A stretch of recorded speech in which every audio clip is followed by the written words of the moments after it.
Though I would agree that the Baltic Sea arc of Vinland Saga isn't perhaps as good overall as the first two arcs, but I do think that at times it gets grossly misunderstood and underrepresented in the legacy of this ongoing manga series.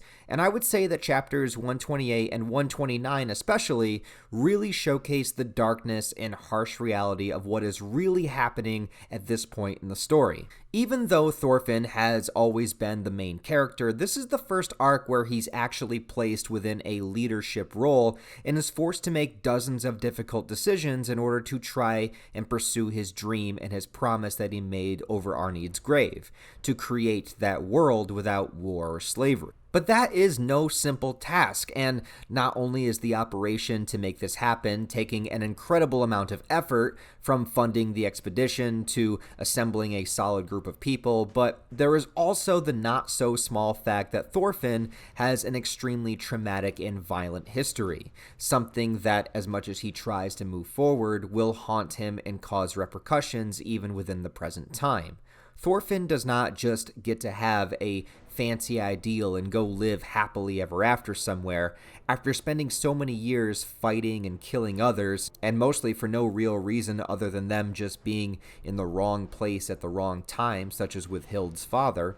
The Baltic Sea arc is a constant, non-stop barrage of showing Thorfinn this will not go the way that you think. It's a constant push of the universe asking Thorfinn, how bad do you really want this? How much will he be able to keep moving forward with all of the setbacks? How much can he hold true to his vow of wanting to create this world, and can he stay true to this new persona that he has cultivated?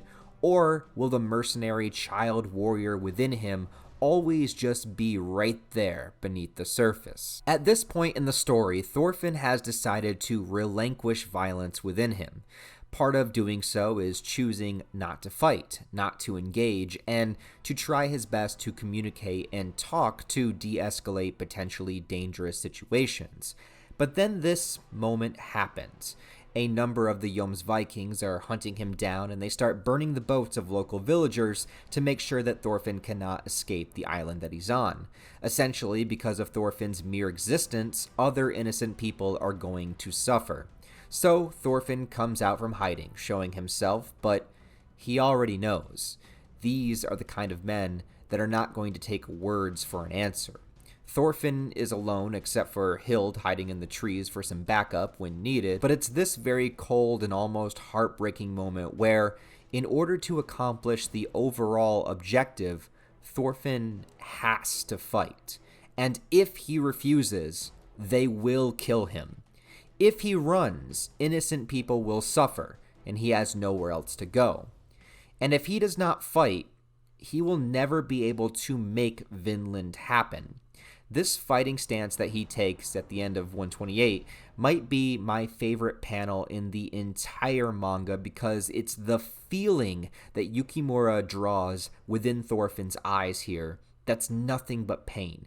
He hates that he has to do this, hates that there's no other answer, and hates that he must tap into that part of himself that he wishes to leave behind.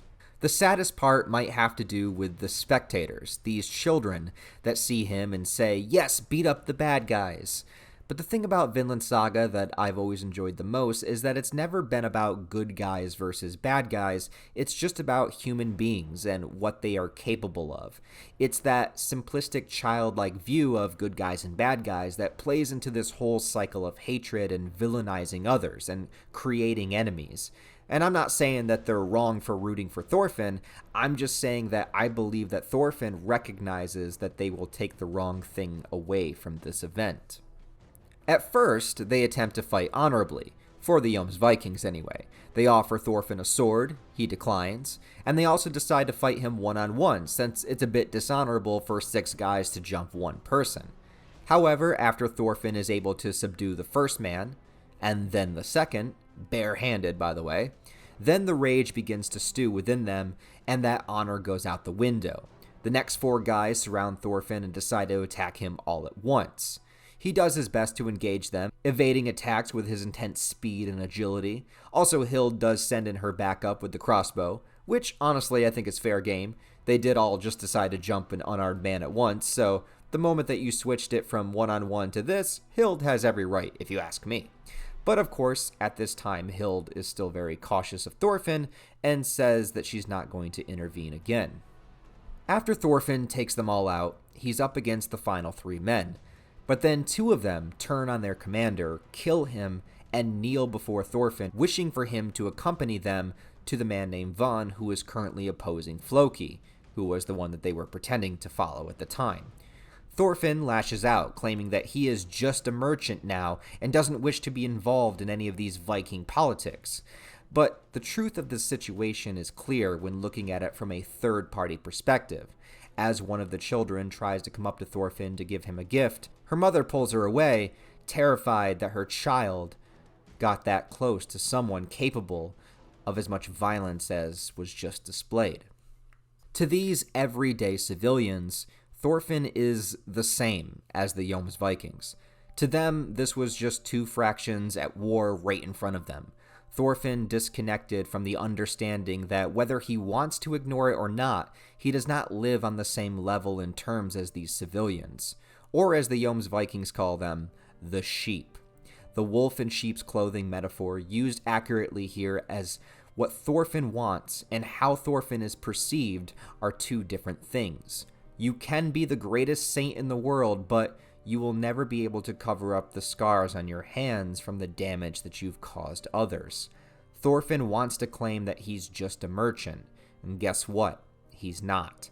And it's going to take so much goddamn work in order to fix this, that this will never stop just by him trying to distance himself from it. Floki will not stop, more innocents may suffer. Thorfinn realizes that he cannot run from his past, that he has to face it. And the thing about the entirety of the Baltic Sea arc comes down to this. It's about testing Thorfinn's convictions by pushing him into very uncomfortable situations. He already had no choice but to dip into that piece of himself that he'd turned his back on, but it's always going to be there. So he can either learn how to tame and direct the wolf underneath his sheep exterior, or if not, inevitably someday, the wolf might resurface once more. This is one of my favorite chapters in the entire series of Vinland Saga, but I do think that there is so much more to love about the Baltic Sea arc, and it's ultimately very underappreciated in my opinion. Let me know what you guys think of these chapters, and also, this video is actually part of a series put together by Jarky Bacon, who is a great YouTube channel, by the way, with lots of Vinland content, so please go subscribe to him now. You'll be very grateful you did so. But he and some other content creators have put together this playlist called Vinland's Finest. Each creator has taken to talking about a particular chapter, and if you want to learn more about Vinland Saga or just go down memory lane with some of the best chapters it has to offer, definitely check out the entire playlist and see what everyone has to say about this legendary manga. Thank you all for watching this video. Give it a like if you want to, subscribe to the channel if you want to see more. And other than that, my friends, good luck on your travels across the sea.